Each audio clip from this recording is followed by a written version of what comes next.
नमस्कार. महाराष्ट्राच्या आध्यात्मिक परंपरेतना एक खूपच इंटरेस्टिंग गोष्ट आहे. एक गूढच म्हणा ना, ते म्हणजे 3.5 शक्तिपीठे. चला, आज आपण याच रहस्याचा उलगडा करूया. पण सगळ्यात आधी मनात प्रश्न येतो की अरे हा 3.5 आकडाच का, म्हणजे 3 किंवा 4 असं का नाही, बरोबर? तर याच गूढ प्रश्नाचं उत्तर आपण आज शोधणार आहोत. आता बघा, संपूर्ण भारतीय उपखंडात जर पाहिलं तर एकूण 51 शक्तिपीठे आहेत आणि प्रत्येक पीठाची स्वतःची अशी एक वेगळी कथा आणि एक वेगळं महत्त्व आहे. पण गंमत बघा, जेव्हा महाराष्ट्राचा विषय येतो तेव्हा हा आकडा होतो 3.5. आणि हेच वेगळेपण आहे ना, ते यामागचं रहस्य अजूनच इंटरेस्टिंग बनवतं. चला तर मग आपल्या या प्रवासाची सुरुवात करूया पहिल्या पूर्ण शक्तिपीठापासून, आणि ते म्हणजे कोल्हापूर. इथे विराजमान आहे देवी महालक्ष्मी. स्थानिक लोक मोठ्या प्रेमाने त्यांना अंबाबाई म्हणतात. खरं तर अंबाबाईला महाराष्ट्राची कुलस्वामिनी मानलं जातं. हे जे प्राचीन आणि पवित्र मंदिर आहे ना, ते कोल्हापूरच्या करवीर क्षेत्रात आहे. आता या शक्तिपीठाच्या उत्पत्तीमागे एक पौराणिक कथा आहे. असं मानलं जातं की याच ठिकाणी देवी सतीचा डावाडोळा पडला होता. ठीक आहे, आता आपण वळूया दुसऱ्या पूर्ण पीठाकडे, ज्याचा संबंध थेट आपल्या महाराष्ट्राच्या गौरवशाली इतिहासाशी जोडलेला आहे. इथे आहे तुळजाभवानी देवी, महाराष्ट्राच्या इतिहासातलं एक अत्यंत पूजनीय दैवत. तुळजाभवानी म्हणजे छत्रपती शिवाजी महाराजांची कुलदेवता.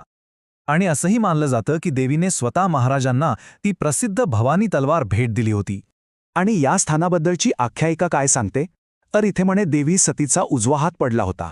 चला, आता बघूया तिसरं आणि शेवटचं पूर्ण शक्तिपीठ, जे त्याच्या खास स्थानासाठी आणि देवतेसाठी ओळखलं जातं. इथे आहे रेणुका माता, म्हणजे ऋषी परशुरामांची आई. हिंदू पौराणिक कथांमध्ये त्यांचं खूप मोठं स्थान आहे. हे पवित्र स्थळ नांदेड जिल्ह्यात माहूर गडावर आहे. माहूरच्या शक्तिपीठाबद्दलची आख्यायिका सांगते की इथे देवी सतीचा चेहरा पडला होता. बरं, 3 पूर्ण पीठे तर आपण पाहिली. आता आपण त्या टप्प्यावर आलो आहोत जिथे 3.5 या आकड्यामागचं खरं रहस्य उघडणार आहे. ते अर्धपीठ कोणतं? तर हे जे रहस्य आहे ना, ते दडलंय अर्धशक्तिपीठ ह्या संकल्पनेत. म्हणजे एक असं स्थान ज्याला पूर्ण पीठाचा दर्जा नाही, पण त्याचं महत्त्व मात्र तेवढंच आहे. आणि म्हणूनच ही गणना 3.5 अशी होते.